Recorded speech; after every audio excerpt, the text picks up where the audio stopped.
ఎర్ర సముద్రంలో భారత నౌకపై క్షిపణి దాడి జరిగింది. ఎంఎస్ జలాల సమీపంలో ఈ దాడి జరిగినట్టుగా తెలుస్తోంది. ఎంఎస్వి ఫైజ్ నూరే ఓలియా షిప్ నీట మునిగిపోయింది.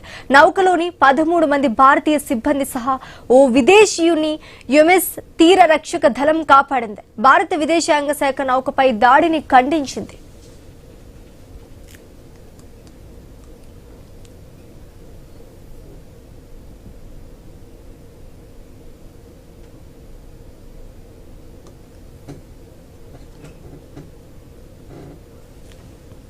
ఎర్ర సముద్రంలో భారత నౌకపై క్షిపణి దాడి జరిగినట్టుగా తెలుస్తోంది. ఎంఎస్ జలాల సమీపంలో ఈ దాడి జరిగింది.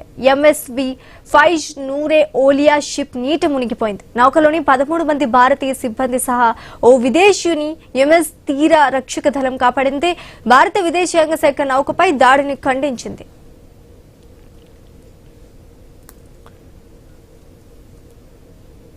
ఎర్ర సముద్రంలో భారత నౌకపై క్షిపణి దాడి జరిగినట్టుగా తెలుస్తోంది. ఎంఎస్ జలాల సమీపంలో ఈ దాడి జరిగింది.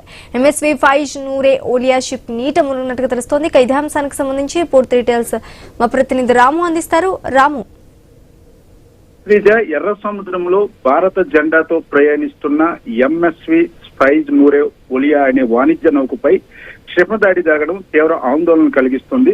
అయితే యమన్ తీర జలాల సమీపంలో జరిగిన ఈ దాడి తీవ్రత ఎక్కువగా ఉండడంతో నౌక పూర్తిగా నీట మునిగింది. అయితే నౌకలో ఉన్న 13 మంది భారతీయులు ఒక విదేశీయునితో సహా మొత్తం సిబ్బందిని యమన్ తీర రక్షక దళం అయితే సురక్షితంగా రక్షించింది. అయితే ఈ ఘటనపై భారత విదేశాంగ శాఖ కూడా తీవ్రంగా స్పందించింది. అంతర్జాతీయ సముద్ర మార్గాల్లో వాణిజ్య నౌకలపై దాడులు ఏమాత్రం ఆమోదయోగ్యం కాదని మాత్రం స్పష్టం చేస్తూ ఈ దాడిని తీవ్రంగా ఖండించింది.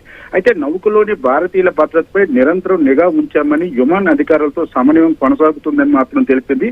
అయితే ప్రపంచ వాణిజ్యంలో అత్యంత కీలకమైన ఎర్ర సముద్ర మార్గంలో గత కొంతకాలంగా ఉద్రిక్త పరిస్థితులు అయితే కొనసాగుతున్నవి. ఈ మార్గంలో ప్రయాణించే వాణిజ్య నౌకలపై వరుస దాడులు జరగడంతో అంతర్జాతీయ షిప్పింగ్ రంగం కూడా అప్రమత్తమైంది. ఈ తాజా ఘటనతో మరోసారి సముద్ర భద్రతపై కూడా ప్రపంచ దేశాల దృష్టి పడింది. ప్రస్తుతం రక్షించబడిన భారతీయ సిబ్బంది సురక్షితంగానే ఉన్నారని కేంద్ర ప్రభుత్వం వెల్లడించింది. దాడికి పాల్పడిన వారిపై ఇంకా అధికారికంగా స్పష్టత రాలేదు. అయితే ఈ ఘటనపై పూర్తి స్థాయి విచారణ కొనసాగుతుందని భారత ప్రభుత్వం పరిస్థితిని ఎప్పటికప్పుడు పర్యవేక్షిస్తుందని విదేశాంగ మంత్రి అయితే స్పష్టం చేస్తున్న పరిస్థితి అయితే కనిపిస్తుంది. Sreeja, right, thanks for the update Ramu.